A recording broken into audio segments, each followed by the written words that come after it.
¿Te duele ver cómo tu hijo ya adulto parece haber olvidado todo lo que hiciste por él? ¿Te lastima su indiferencia, su falta de gratitud o incluso su rechazo? La palabra de Dios no ignora este dolor. En Proverbios 22:6 leemos: instruye al niño en su camino, y aun cuando fuere viejo, no se apartará de él.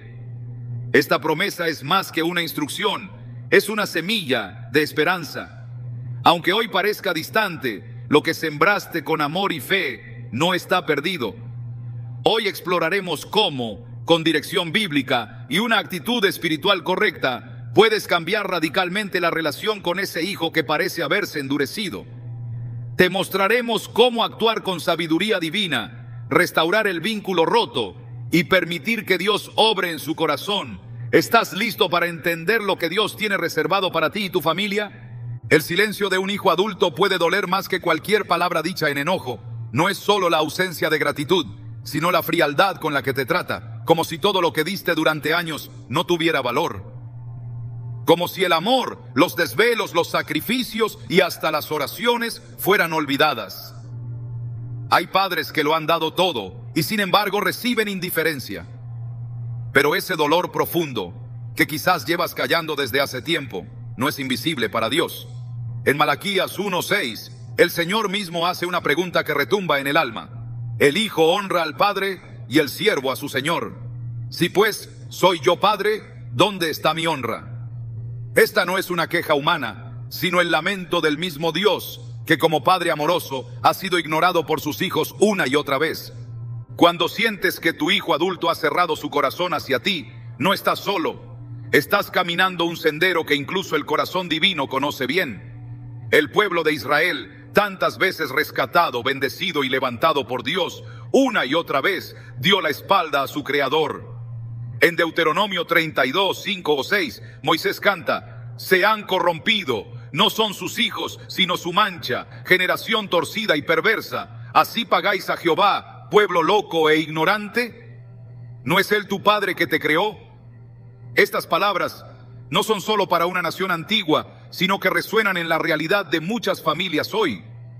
Hijos que fueron criados con principios, que crecieron escuchando la palabra, que recibieron cuidado y orientación, ahora viven como si nada de eso hubiese existido.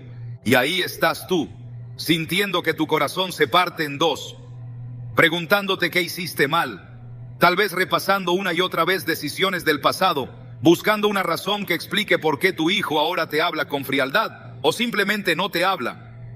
Pero hoy necesitas oír esta verdad: Dios no te culpa, Dios te entiende. El dolor que sientes por tu hijo, Él lo ha sentido también. Isaías 1:2-3 declara: oíd cielos y escucha tú, tierra, porque habla Jehová. Crié hijos y los engrandecí, y ellos se rebelaron contra mí. El buey conoce a su dueño, y el asno el pesebre de su señor. Israel no entiende, mi pueblo no tiene conocimiento. Nada hay más difícil para un padre que ver cómo un hijo amado actúa como extraño, que llegue a casa pero no salude, que se siente a la mesa pero evite tu mirada, que te hable solo cuando necesita algo y que olvide lo esencial, el amor. Pero aquí es donde el cielo quiere intervenir. Aquí es donde Dios comienza a obrar, no en la perfección del hijo, sino en la perseverancia del padre. Porque aunque tu corazón esté herido, si se mantiene fiel, se convierte en tierra fértil para el milagro. Piénsalo, si Dios siendo perfecto fue rechazado, ¿por qué te sorprenderías tú siendo humano si un hijo que ha sido influenciado por el mundo, por su orgullo o por heridas no resueltas, reacciona así? El enemigo siempre busca dividir familias. Quiere que los padres pierdan la esperanza y que los hijos crean que pueden caminar sin dirección. Pero esa división no tiene la última palabra. En el libro de Oseas vemos una historia que refleja el corazón incansable de Dios. Gomer, esposa del profeta, fue infiel, se alejó, menospreció el amor fiel que la esperaba en casa. Y sin embargo Dios le ordenó a Oseas buscarla, restaurarla y amarla otra vez. Porque ese es el modelo divino, amor que permanece aun cuando el otro se olvida. Quizás sientes que ya no puedes seguir intentando, que has dado consejos, que has esperado, que has llorado en silencio y que no hay más que hacer. Pero es precisamente cuando llegas al final de tus fuerzas que Dios empieza a manifestar su poder. En 2 Corintios 12:9, el apóstol Pablo nos recuerda lo que el Señor le dijo: bástate mi gracia, porque mi poder se perfecciona en la debilidad. No necesitas ser fuerte todo el tiempo. No necesitas tener todas las respuestas. Lo que necesitas es mantener tu corazón dispuesto a seguir amando, aún en medio del dolor. Es importante reconocer que lo que hoy vives, aunque difícil, puede tener un propósito eterno. Hay hijos que no comprenden el valor de sus padres hasta que Dios los confronta en lo más profundo. A veces, el desagradecimiento es fruto de heridas internas, de frustraciones no dichas, de batallas que ellos mismos no han sabido enfrentar. No se justifica, pero se entiende a la luz de lo espiritual. Y ahí es donde tu rol toma una nueva dimensión. No solo eres un padre o madre en lo natural, sino un intercesor en lo espiritual. No solo estás llamado a corregir, sino a reflejar la paciencia y el amor de Dios. Recuerda la historia del hijo pródigo. No solo se fue de casa, sino que pidió su herencia como si su padre estuviera muerto. Fue un acto de deshonra total. Y sin embargo, ese padre lo esperó. No salió corriendo tras él para reclamarle, pero tampoco cerró su corazón. Lo esperó con los brazos abiertos. Preparó el terreno del regreso con amor constante, y cuando lo vio de lejos, corrió hacia él. Lucas 15:20 dice: y levantándose, vino a su padre, y cuando aún estaba lejos lo vio su padre, y fue movido a misericordia, y corrió, y se echó sobre su cuello, y le besó. Esta no es solo una historia bonita, es un modelo espiritual de restauración. Tu hijo adulto puede parecer frío, pero no sabes en qué momento su alma se quebrará.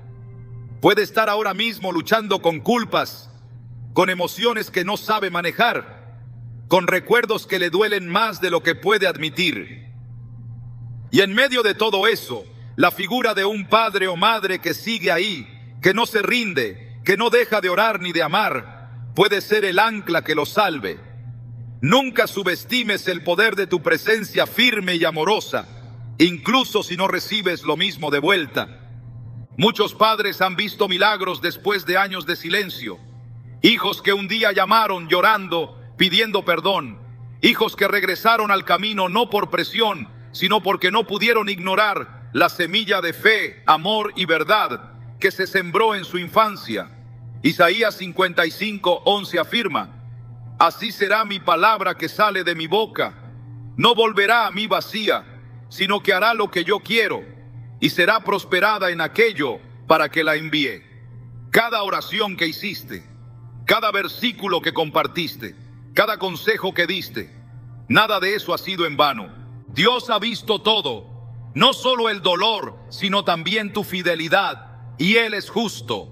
Hebreos 6:10 nos asegura: porque Dios no es injusto para olvidar vuestra obra y el trabajo de amor que habéis mostrado hacia su nombre, habiendo servido a los santos y sirviéndoles aún.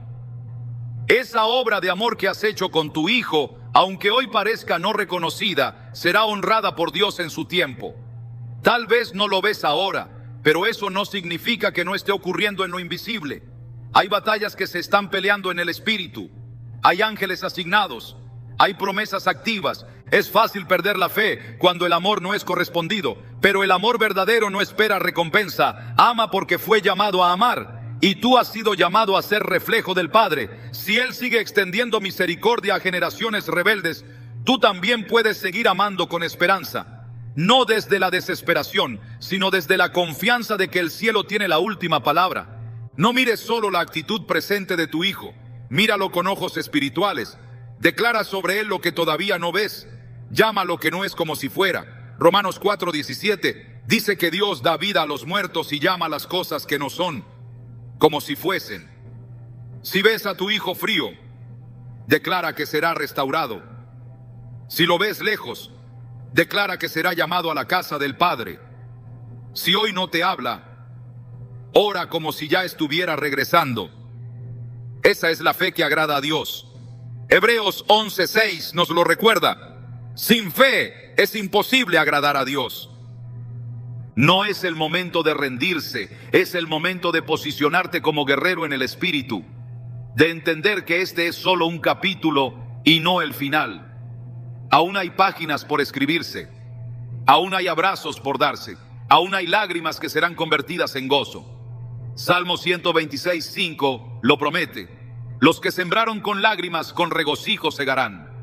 Tu corazón herido no será ignorado, será sanado, recompensado y usado por Dios para dar vida, porque tú también eres hijo del Altísimo y Él no ha olvidado tu amor.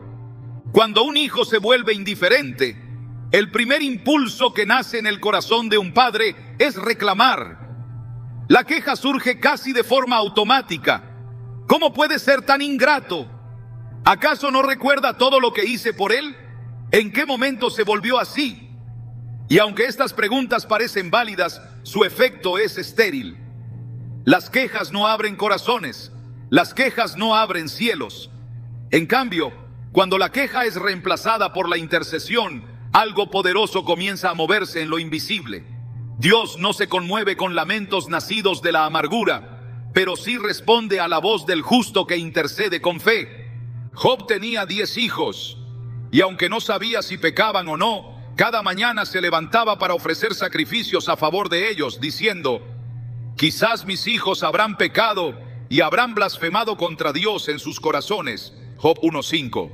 No había evidencias, solo una sospecha.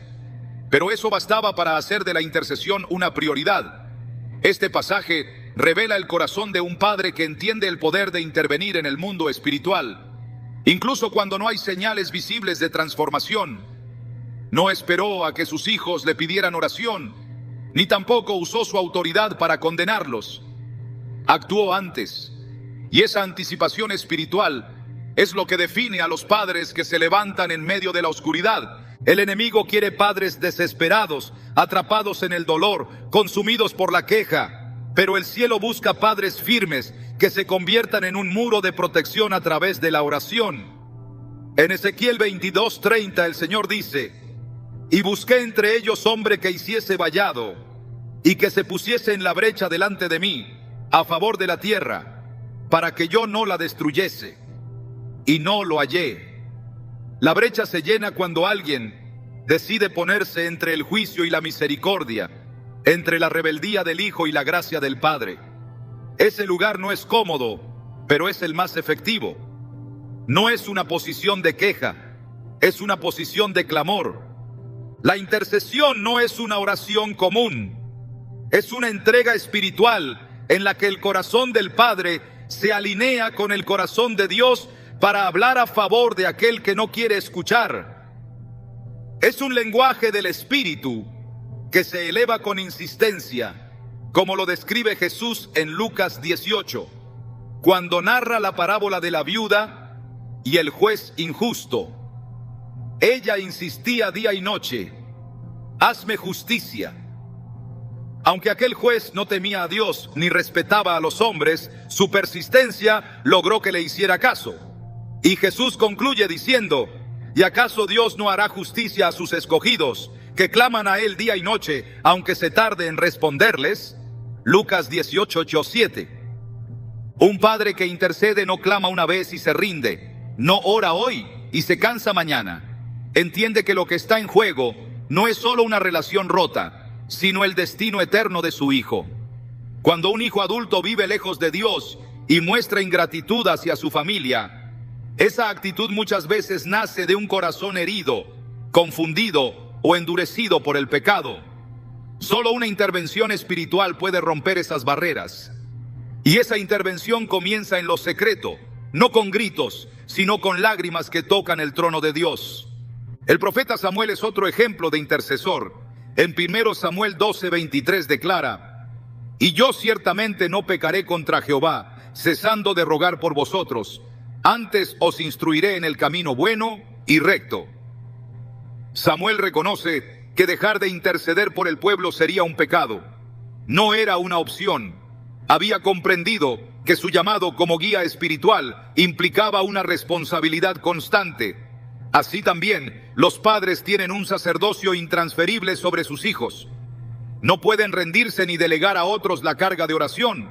Si cesan de orar, no solo se desconectan de la fe, sino que también abandonan una cobertura que solo ellos pueden levantar. La intercesión eficaz no se basa en emociones fluctuantes, sino en una convicción firme.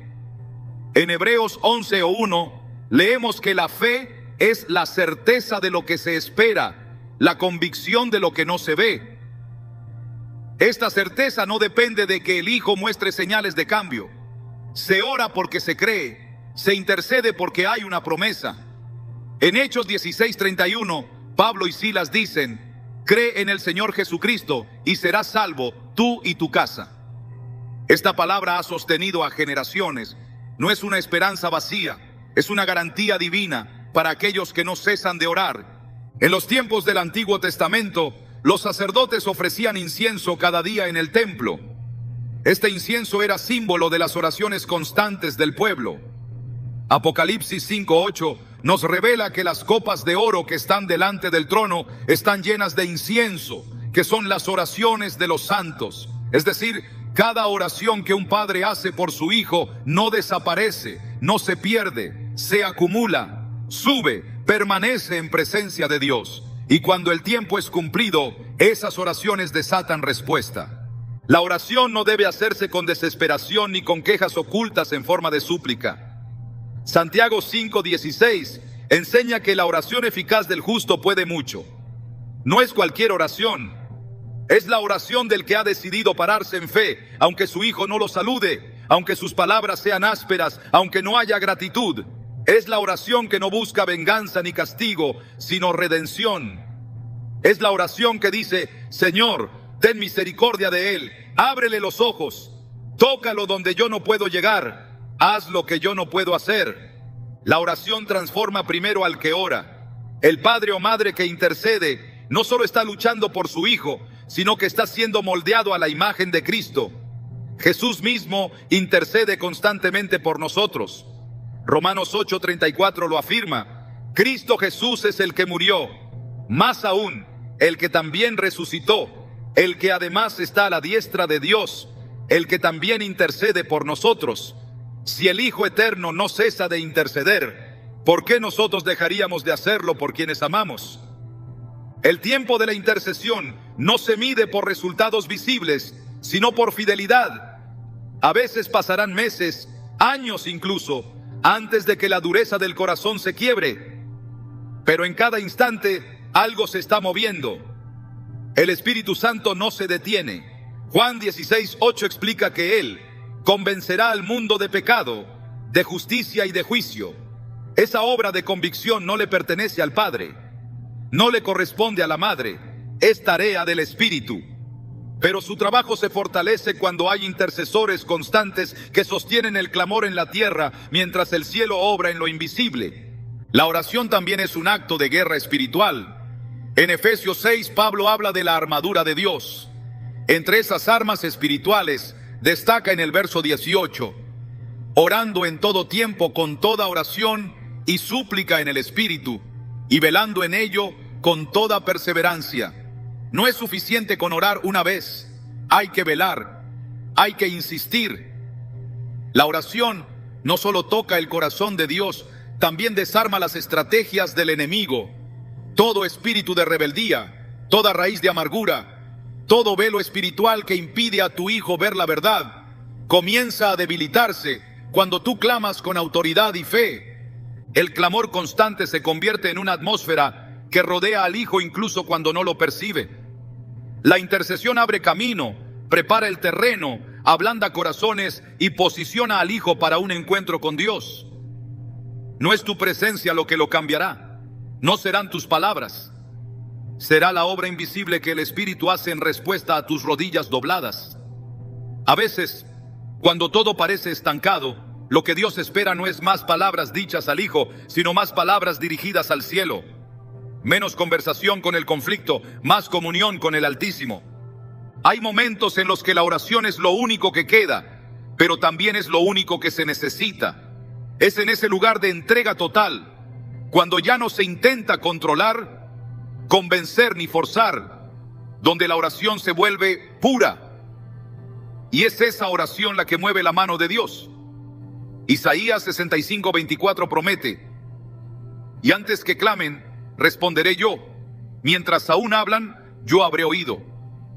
El Señor escucha antes de que termines de pronunciar. Él conoce tu carga. Él conoce tu anhelo. Él conoce el nombre de tu hijo y su destino, y no lo ha olvidado. La intercesión no es una herramienta débil, es el arma más poderosa que tienes. No es la última opción, es el primer recurso. No es un acto de desesperación, es un acto de dominio espiritual.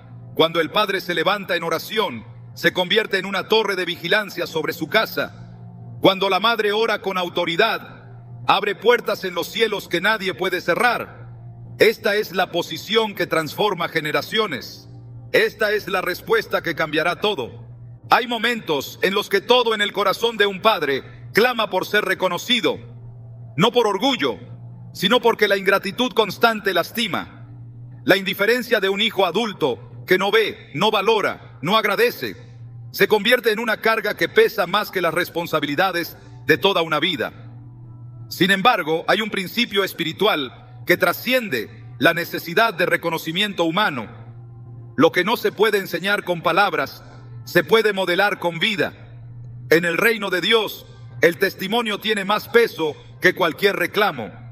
No se trata de lo que se exige, sino de lo que se encarna. Jesús no impuso su autoridad con imposiciones verbales. Él vivió la palabra que predicaba. Cada uno de sus actos reflejaba el carácter del Padre. En Juan 13, al lavar los pies de sus discípulos, mostró lo que las palabras no podían explicar del todo. No les recordó su grandeza, no les exigió reconocimiento. Se inclinó con una toalla y agua y reveló el poder del ejemplo. En el versículo 15 declaró: porque ejemplo os he dado, para que como yo os he hecho, vosotros también hagáis. Es el testimonio, no la demanda, lo que transforma corazones endurecidos. En muchos hogares, los padres han gastado fuerzas en corregir con la voz, pero han olvidado que el testimonio silencioso a menudo habla con más autoridad que cualquier palabra. Un hijo adulto que ha cerrado su corazón no necesita más instrucciones.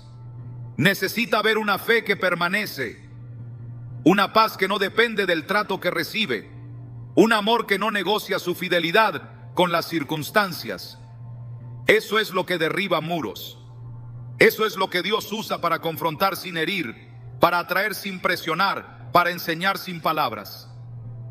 La carta del apóstol Pedro a las esposas creyentes, aunque escrita en un contexto conyugal, revela un principio aplicable a toda relación familiar. En 1 Pedro 3, 1, 2 dice: para que también los que no creen a la palabra sean ganados sin palabra por la conducta de sus esposas, considerando vuestra conducta casta y respetuosa. Lo que convierte no es el discurso insistente, sino la vida coherente. Un hijo que ha decidido cerrar sus oídos aún tiene los ojos abiertos, y lo que ve puede ser más contundente que lo que escucha. La Escritura enseña que somos cartas vivas. En 2 Corintios 3, 2, 3, Pablo declara: nuestras cartas sois vosotros, escritas en nuestros corazones, conocidas y leídas por todos los hombres, escritas no con tinta, sino con el Espíritu del Dios vivo. Esto significa que cada acción, cada reacción, cada decisión que tomas frente al desagradecimiento de tu hijo está siendo leída por él. Aunque no lo diga, aunque no lo admita, está observando. Y cuando ve consistencia, paciencia, honra, fe, comienza a descubrir una realidad que el reclamo no puede producir. Una vida guiada por el Espíritu siempre da fruto. Gálatas 5, 22, 23 nos presenta el fruto del Espíritu: amor, gozo, paz, paciencia, benignidad, bondad, fe, mansedumbre, dominio propio.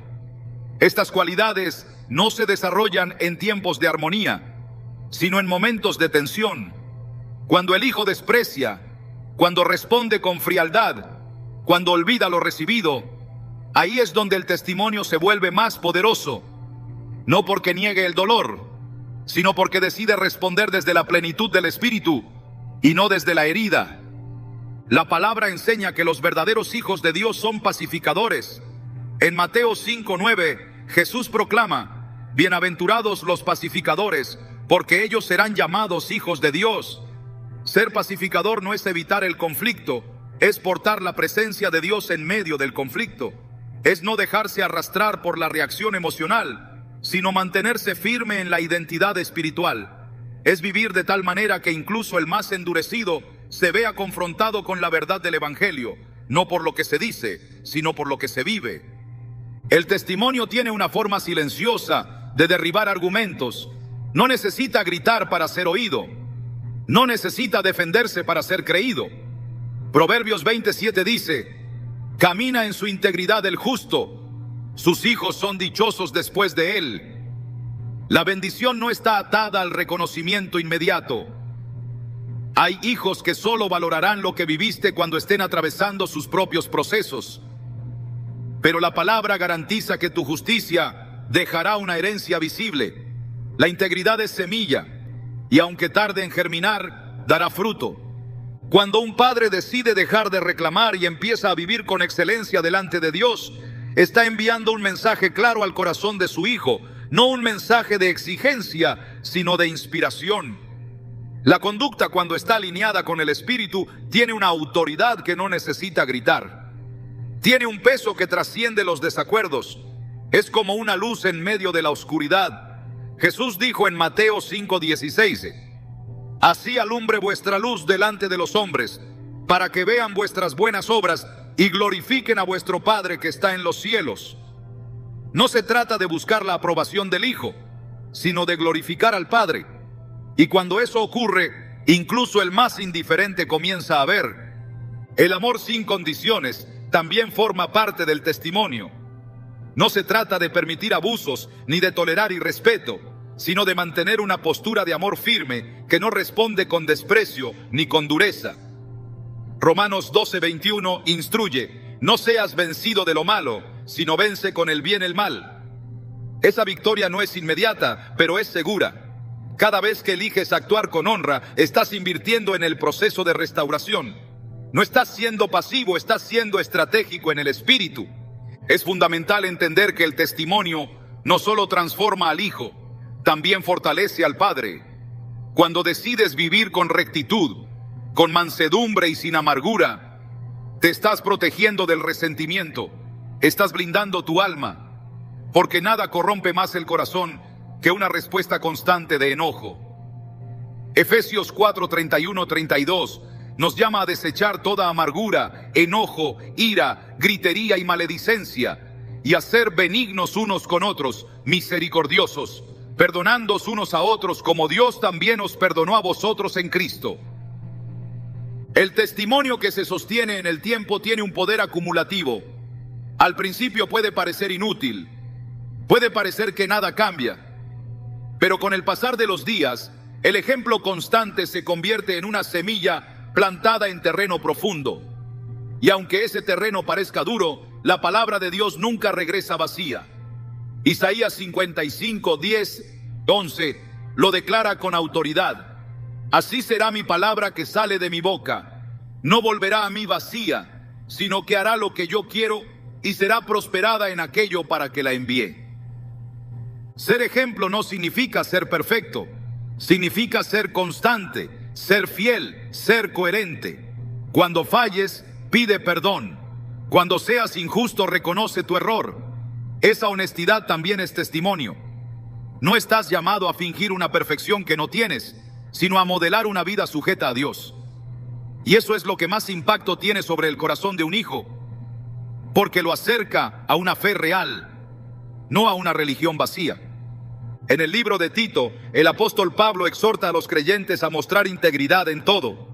Tito 2:7-8 dice: presentándote tú en todo como ejemplo de buenas obras, en la enseñanza, mostrando integridad, seriedad, palabra sana e irreprochable, de modo que el adversario se avergüence y no tenga nada malo que decir de vosotros. Esto no es solo para líderes de iglesia, es para todo aquel que desea impactar vidas desde una posición de fe genuina. Cuando un hijo ve que su padre o madre no ha cambiado su trato a pesar del rechazo, que no se ha endurecido, que sigue orando, sirviendo, trabajando, bendiciendo, algo se quiebra por dentro. Porque no hay defensa contra un amor que no cambia. No hay argumento que resista una vida que no necesita venganza. El verdadero testimonio es una predicación viviente que el Espíritu usa como martillo para romper la piedra del corazón. Esta es la estrategia del reino. Dios no transforma por fuerza, transforma por ejemplo. Filipenses 2:5 nos llama a tener el mismo sentir que hubo en Cristo Jesús, quien siendo en forma de Dios, no estimó el ser igual a Dios como cosa a que aferrarse, sino que se despojó a sí mismo. Ese despojo voluntario es también parte del testimonio. Cuando dejas de exigir gratitud y decides seguir amando, estás participando del carácter de Cristo. Y eso no pasa desapercibido. Nada impacta tanto como una vida guiada por el Espíritu. Una vida que no se amarga, que no manipula, que no chantajea emocionalmente, sino que ama con verdad. Esa vida no necesita aplausos, no busca reconocimiento, no espera que el Hijo lo entienda de inmediato, pero sí confía en que el Dios que todo lo ve sabrá cuándo y cómo despertar la conciencia de quien ahora parece dormido. Seguirás siendo observado. No importa si tu hijo no dice nada. Él ve cómo respondes. Ve si tus palabras cambian cuando estás frustrado. Ve si tu fe sigue intacta. Y es en ese continuo observar donde el Espíritu comienza a sembrar convicción. Porque un testimonio fiel se convierte en una señal profética. No es solo una conducta correcta, es una invitación silenciosa al arrepentimiento. Así actúa Dios. Él no fuerza, Él llama, no impone, Él atrae. Y tú como padre estás llamado a reflejar ese mismo corazón. Con cada gesto, con cada respuesta medida, con cada silencio lleno de amor, estás construyendo un puente. Y llegará el día en que ese puente será cruzado. Hay heridas que no comenzaron contigo. Hay distancias que no se originaron en una discusión reciente ni en un malentendido puntual. Hay corazones rotos por palabras nunca dichas, por gestos repetidos de generación en generación que se convirtieron en patrones de dolor. A veces, el desagradecimiento de un hijo adulto no es únicamente una reacción personal, sino la continuación de una historia familiar que ha estado repitiéndose en silencio. Y cuando eso ocurre, no basta con corregir actitudes superficiales. Es necesario romper el ciclo. Y esa ruptura solo puede comenzar desde el perdón intencional. El perdón no es una emoción, es una decisión espiritual que corta la cadena del resentimiento antes de que se siga propagando. Es una elección que libera no solo al otro, sino también a quien lo otorga. En Mateo 6, 14, 15, Jesús establece una verdad que trasciende el ámbito moral. Porque si perdonáis a los hombres sus ofensas, os perdonará también a vosotros vuestro Padre Celestial. Mas si no perdonáis a los hombres sus ofensas, tampoco vuestro Padre os perdonará vuestras ofensas. El perdón no es una sugerencia, es una llave. Una que abre puertas que ningún argumento puede forzar. Cuando un padre decide perdonar intencionalmente al hijo que no agradece, que responde con desdén o que guarda distancia, está cerrando legalidades espirituales que el enemigo ha usado por años. La falta de perdón perpetúa el ciclo del rechazo, activa juicios ocultos y prolonga la herencia de dureza. Pero el perdón intencional interrumpe esa herencia. Declara en el Espíritu que lo que antes se repetía, ahora se detiene. Que lo que antes se transmitía, ahora se quiebra. Muchos piensan que el perdón es solo necesario cuando ha habido una ofensa clara. Pero en el mundo espiritual, el perdón también debe ser ejercido cuando hay decepción, cuando hay expectativas no cumplidas, cuando el hijo ha elegido caminos que no concuerdan con la formación recibida. Es en esos momentos cuando el corazón se llena de juicios internos, de palabras no pronunciadas pero sentidas. Y si esas emociones no son tratadas delante de Dios, se convierten en raíces que intoxican el alma. Hebreos 12:15 advierte: mirad bien, no sea que alguno deje de alcanzar la gracia de Dios, que brotando alguna raíz de amargura os estorbe, y por ella muchos sean contaminados. Esa raíz puede estar escondida bajo el discurso del amor incondicional, pero manifestarse en gestos, en miradas, en silencios cargados. Puede tomar la forma de una distancia emocional que se justifica por prudencia, pero que en realidad está alimentada por una herida no tratada. Y esa herida, si no se enfrenta, sigue alimentando el mismo patrón que se repitió en generaciones pasadas. El perdón intencional no espera que el otro pida disculpas. No necesita que el otro reconozca su error. Es una acción profética que llama a la libertad antes de que el otro lo entienda. Jesús en la cruz oró: Padre, perdónalos, porque no saben lo que hacen. Lucas 23:34. Esa declaración no fue posterior al arrepentimiento de quienes lo crucificaron. Fue previa. Fue un acto de liberación espiritual que desactivó la acusación. Esa es la naturaleza del perdón que rompe ciclos. Se adelanta al proceso del otro y desarma las estructuras invisibles que mantienen cautivos a los corazones. Hay casas donde los hijos crecieron viendo a los padres heridos, repitiendo las mismas quejas que una generación anterior pronunció. Y sin saberlo, esos hijos heredaron más que un apellido. Heredaron una visión del amor condicionada, una forma de relacionarse basada en el reclamo, una cultura de juicio que no perdona errores. Cuando un padre decide perdonar activamente, está educando de nuevo, no con palabras, sino con redención. El Evangelio no es solo un mensaje de salvación individual, es una propuesta de restauración familiar. Malaquías 4:6 profetiza que antes del día del Señor, el corazón de los padres se volverá hacia los hijos y el de los hijos hacia los padres. Ese volver no es solo emocional, es espiritual. Es una reconexión profunda que solo puede darse cuando el perdón ha limpiado el terreno. Sin perdón, los vínculos son frágiles, tensos, momentáneos. Con perdón, la sangre de Cristo fluye como un puente entre dos corazones marcados por la historia. Un corazón perdonado es un corazón que puede bendecir sin reservas. Un padre que ha soltado la ofensa es capaz de hablar vida sobre un hijo que aún no ha cambiado. Es capaz de declarar destino donde solo hay confusión. Es capaz de afirmar con fe lo que todavía no ve. Romanos 12:14 enseña: bendecid a los que os persiguen, bendecid y no maldigáis. Esta instrucción no se limita a enemigos externos.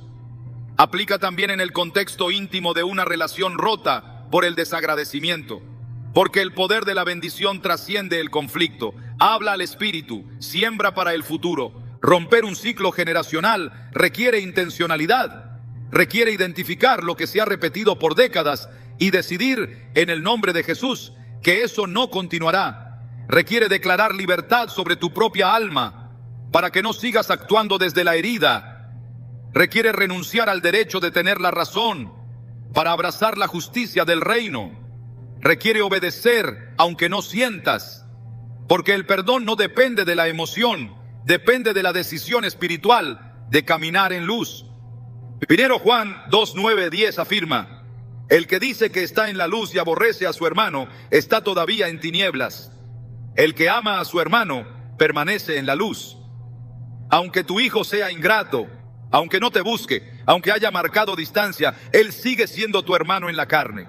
Y amarlo desde la luz implica perdonarlo, no por mérito, sino por obediencia al amor de Dios que ya te perdonó a ti. Y cuando eso se activa, el ciclo de tinieblas se debilita. El perdón también desactiva el temor, porque donde hay juicio hay castigo, y donde hay castigo hay distancia emocional. 1 Juan 4:18 lo establece: en el amor no hay temor, sino que el perfecto amor echa fuera el temor. Cuando un padre perdona, no está cediendo terreno, está ganando autoridad espiritual. Está demostrando que el amor de Dios en él es más fuerte que cualquier decepción. Y eso desarma toda obra de las tinieblas que quiera perpetuar el conflicto. El enemigo trabaja con memorias, alimenta pensamientos antiguos, evoca palabras dolorosas, recrea momentos de traición. Y si no hay perdón, cada una de esas imágenes se convierte en una excusa para volver al mismo patrón de juicio. Pero el perdón activa la mente de Cristo, renueva el entendimiento, transforma la memoria en misericordia, cambia la narración interior, y eso es lo que permite construir un nuevo futuro. Filipenses 3, 13, 14 lo enseña con claridad. Olvidando ciertamente lo que queda atrás y extendiéndome a lo que está delante, prosigo a la meta. No se trata de negar lo vivido, sino de no permitir que lo vivido determine el presente. No se trata de borrar la historia, sino de escribir un nuevo capítulo desde la gracia. El perdón no borra el pasado, pero lo redime, lo transforma en testimonio, lo convierte en semilla de restauración. Cuando un padre decide soltar la ofensa, el cielo responde, porque la tierra donde hay perdón se vuelve fértil para los milagros. Marcos 11:25 lo confirma. Y cuando estéis orando, perdonad, si tenéis algo contra alguno, para que también vuestro Padre que está en los cielos os perdone a vosotros vuestras ofensas. El perdón abre el canal, restaura la conexión, permite que la oración fluya sin obstrucción. Y cuando eso ocurre, las respuestas llegan no siempre de forma inmediata, pero sí con certeza divina. Una casa marcada por el perdón es una casa donde el Espíritu Santo se manifiesta. Es un ambiente donde el Hijo podrá equivocarse sin temor a ser destruido. Es un lugar donde, aunque la gratitud no llegue, el amor permanece. Y esa permanencia es la que revela la naturaleza de Dios. Porque Él no nos ama por nuestras respuestas, nos ama por quien Él es. Y cuando reflejamos eso, el ciclo de rechazo se detiene. El poder de romper ciclos no está en un esfuerzo humano, está en la rendición al Espíritu. En Gálatas 5:16 se nos instruye: andad en el Espíritu y no satisfagáis los deseos de la carne. La carne quiere reclamar, recordar, revivir el dolor. El Espíritu quiere liberar, restaurar, reconciliar.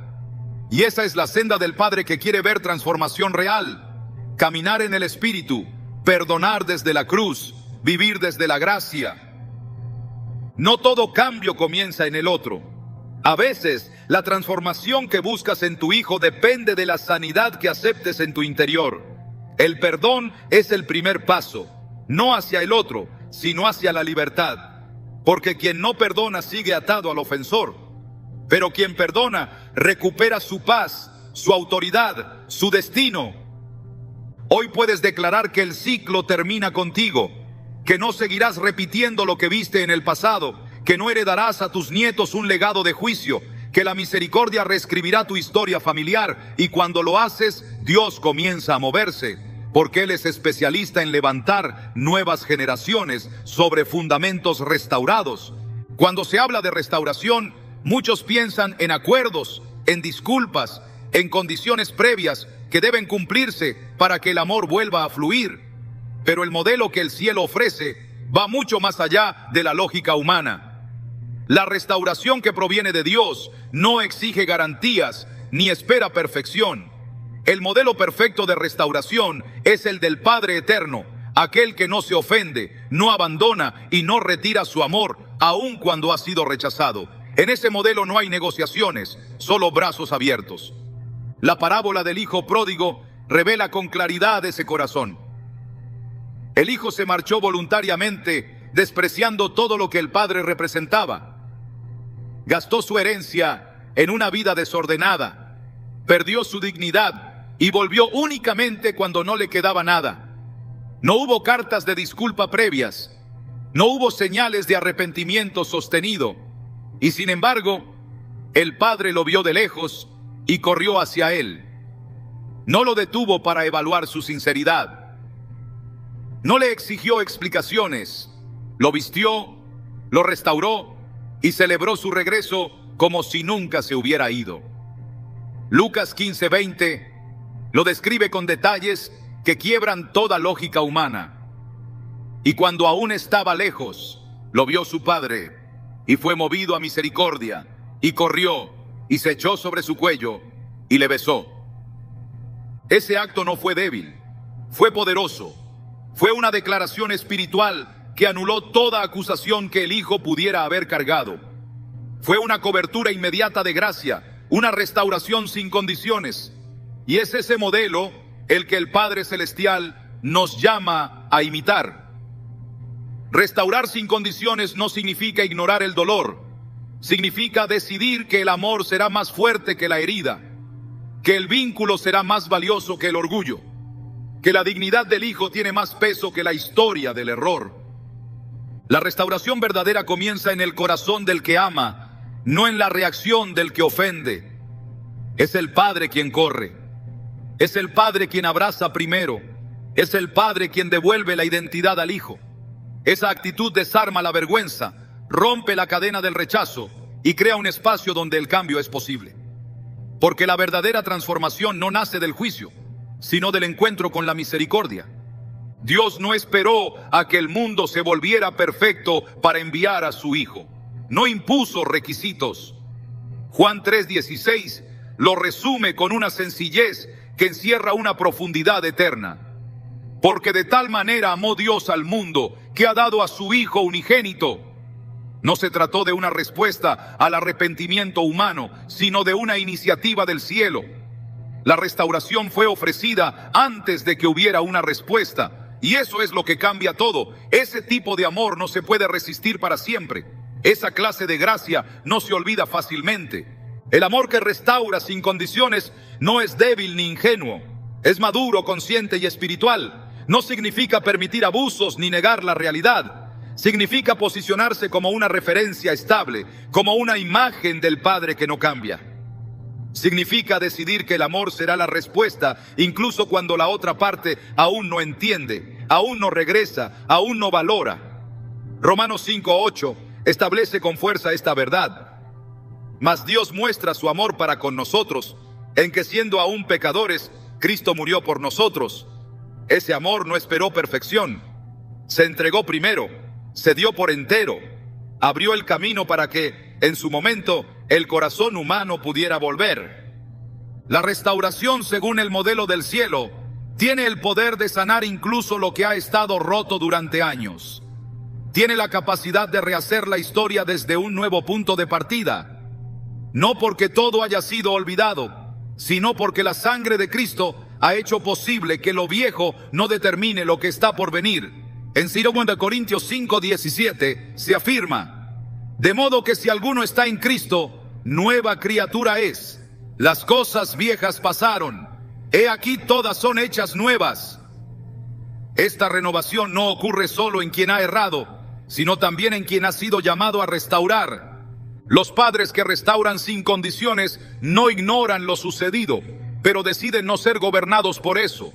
No hacen memoria de los agravios, no repiten los errores como argumento, no abren conversaciones para reprochar. Isaías 43:25 habla del carácter del Dios que perdona y no recuerda. Yo soy el que borro tus rebeliones por amor de mí mismo, y no me acordaré de tus pecados.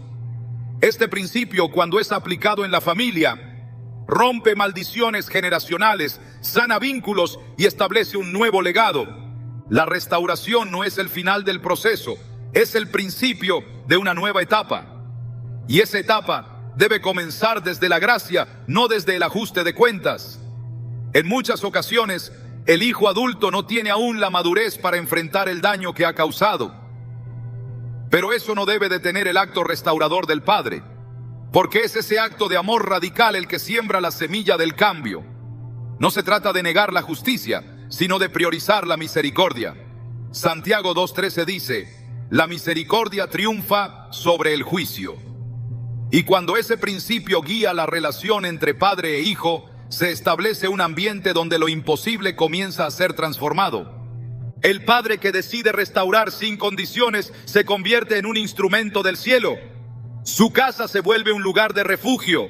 Su palabra adquiere autoridad espiritual. Su actitud refleja el corazón de Dios. Y esa coherencia es lo que más impacta, lo que más pesa, lo que más transforma. No se necesita una estrategia humana. Se necesita un corazón rendido.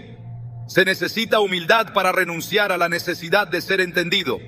Y valentía para amar sin garantía de respuesta. Cada vez que el amor del Padre es expresado a través de un acto de restauración, el reino de Dios se manifiesta en la tierra, no como un ideal lejano, sino como una realidad vivida. Y esa realidad no solo toca al Hijo, también transforma al Padre, porque quien restaura desde el amor es también restaurado por ese mismo amor. Es afirmado, sanado fortalecido. La restauración sin condiciones es una siembra. Puede no dar fruto inmediato, pero la palabra garantiza cosecha. Gálatas 6:9 lo asegura. No nos cansemos pues de hacer bien, porque a su tiempo segaremos, si no desmayamos. Cada gesto de gracia, cada palabra de bendición, cada silencio sabio, cada abrazo ofrecido, cada límite puesto desde el amor es una semilla. Y cuando el tiempo es cumplido, esa semilla da fruto. Porque Dios no miente y su diseño siempre prospera. No se trata de negar el dolor que provocó el distanciamiento. Se trata de no permitir que ese dolor defina tu respuesta. Se trata de reflejar a aquel que siendo santo amó sin medida. Se trata de construir una relación sobre una base nueva, no de reeditar el conflicto. Se trata de amar como el cielo ama, de esperar como el cielo espera, de restaurar como el cielo restaura. Ese es el modelo que transforma, no es el del control, no es el del resentimiento disfrazado de exigencia, es el del abrazo del Padre que corre, del anillo que devuelve la dignidad, del banquete que celebra el regreso. Es el del silencio que no juzga, el del corazón que no retiene culpa, el de la casa donde la puerta siempre está abierta. Hay actos de fidelidad que parecen pequeños, casi imperceptibles, pero que en el reino de Dios tienen un peso eterno. Amar a un hijo que no responde, orar por alguien que no agradece, permanecer cuando todo dentro de ti clama por rendirse, es sembrar en un terreno donde solo Dios puede hacer germinar el fruto. No es en vano lo que haces en lo secreto, no es inútil tu constancia, no es desperdiciado tu amor. Cada gesto que nace de tu obediencia a Dios es una semilla que, aunque tarde, dará fruto. El Señor no llama a la eficacia inmediata, llama a la fidelidad. El apóstol Pablo lo expresó con claridad en 1 Corintios 4:2. Ahora bien, se requiere de los administradores que cada uno sea hallado fiel. No dice perfecto, no dice exitoso, no dice comprendido, dice fiel, porque en la fidelidad se sostiene todo lo demás. Un padre o madre que no deja de amar, que no deja de orar, que no deja de creer, está alineado con el corazón del cielo. Aunque su hijo aún no lo vea, aunque el fruto todavía no aparezca, hay un poder profundo en seguir haciendo el bien incluso cuando no hay reconocimiento. Gálatas 6:9 nos exhorta: no nos cansemos pues de hacer bien, porque a su tiempo segaremos, si no desmayamos. Ese tiempo no siempre coincide con nuestra expectativa, pero el tiempo de Dios nunca falla. La semilla que hoy riegas con lágrimas será la misma que mañana verás brotar en gozo. Y esa transformación, cuando llegue, será más profunda y duradera de lo que imaginabas. El amor constante no solo transforma al Hijo, también purifica el corazón del Padre. La fidelidad en medio del silencio, del rechazo, de la indiferencia, desarrolla un carácter espiritual que refleja la imagen de Cristo. Hebreos 10:36 afirma: porque os es necesaria la paciencia, para que habiendo hecho la voluntad de Dios, obtengáis la promesa. No es la rapidez del resultado lo que valida tu esfuerzo, sino la certeza de que Dios cumple todo lo que promete. Cuando el hijo vea algún día, aunque sea de lejos, que su padre o madre no cambió de postura, no respondió con dureza, no abandonó su posición, sino que permaneció fiel, algo se activará en su conciencia. Porque la fidelidad persistente tiene una voz que rompe el engaño. Es como una campana que, aunque suene suave, no deja de resonar. Y el Espíritu la usa para despertar lo que parecía muerto. Así como Lázaro salió del sepulcro por una palabra de autoridad, así también la constancia de un padre puede convertirse en el llamado que saque al hijo de su oscuridad. El carácter de Dios se revela en su fidelidad. En 2 Timoteo 2:13 está escrito: si fuéremos infieles, Él permanece fiel. Él no puede negarse a sí mismo. Esa fidelidad no es pasividad. Es una fuerza que sostiene, que cubre, que restaura. Y cuando tú decides ser reflejo de esa fidelidad, estás mostrando al mundo el rostro del Padre. Incluso si nadie lo ve ahora. Incluso si tu hijo aún no responde. Porque el que siembra desde la fe, recoge desde la promesa. Lo que haces en obediencia nunca es estéril. La fidelidad, cuando es constante, construye puentes invisibles que un día serán cruzados. Y ese día llegará, porque el Dios que ve en lo secreto recompensa en lo público. Porque el amor sembrado bajo lágrimas se recogerá en danza. Porque ninguna oración fiel es desechada. Ninguna palabra sembrada desde la verdad será olvidada. Todo lo que hoy haces por amor a Dios y por el bien de tu Hijo tiene eco en la eternidad. Hay un espacio sagrado entre lo que sembraste y lo que verás. Un terreno invisible donde tus actos, tus palabras, tu oración y tu perseverancia no han caído en tierra árida, sino en el corazón mismo de Dios. Y aunque ese hijo adulto parezca distante, endurecido o perdido en su mundo, hay algo que nunca podrá borrar. Tú sembraste desde el amor, y lo que se siembra en el espíritu no muere. Solo espera el momento de despertar. No necesitas entender cómo ni cuándo. Solo necesitas recordar que cada hijo, incluso el más indiferente, fue conocido por Dios antes de ser formado. Jeremías 1:5 lo declara con fuerza. Antes que te formase en el vientre te conocí, y antes que nacieses te santifiqué. El llamado sobre su vida no fue cancelado por su actitud. El propósito que Dios diseñó para él aún sigue en pie. Y tú, como padre o madre, has sido parte esencial de ese plan. No porque tengas todas las respuestas, sino porque Dios te eligió para sembrar la verdad en él, cuando aún podía ser moldeado. Hoy no estás aquí por casualidad. Esta palabra llegó a ti porque el cielo quiere recordarte algo que tu corazón ha estado a punto de olvidar. No has perdido el vínculo, aunque el contacto parezca roto. Hay hilos espirituales que siguen atados, no por obligación, sino por un amor eterno que supera todo distanciamiento humano. Ese amor no depende de reacciones. Ese amor no se mide por respuestas. Ese amor se ancla en lo eterno, y lo eterno no se puede apagar. En Zacarías 4:10, el Señor pregunta: ¿quién ha menospreciado el día de las pequeñeces? Porque lo pequeño que haces con fe es grande en los cielos. Porque lo que parece insignificante hoy puede convertirse en el punto de partida para el milagro más grande de tu familia. No todo lo que Dios hace se manifiesta con ruido. Hay transformaciones que empiezan en silencio, pero cuando se revelan, cambian generaciones. Tal vez este no es el final de la historia que esperabas, pero es el comienzo de una nueva etapa. La etapa donde ya no cargas el resultado, sino que te entregas al proceso. Donde sueltas lo que no puedes cambiar y te posicionas en lo que sí puedes: creer, bendecir, esperar y caminar cada día con la certeza de que Dios no olvida lo que hiciste en su nombre. Él sigue obrando, aunque tú no lo veas, aunque tu hijo no lo diga, aunque parezca que nada cambia. Porque cuando tú permaneces, Dios interviene. Y si Él comenzó una obra en ese hijo que amas, puedes estar seguro de que la terminará. Filipenses 1:6 lo afirma con poder: estando persuadido de esto, que el que comenzó en vosotros la buena obra, la perfeccionará hasta el día de Jesucristo. El cambio está en camino, no porque tú lo exijas, sino porque Dios lo prometió, y Dios no falla.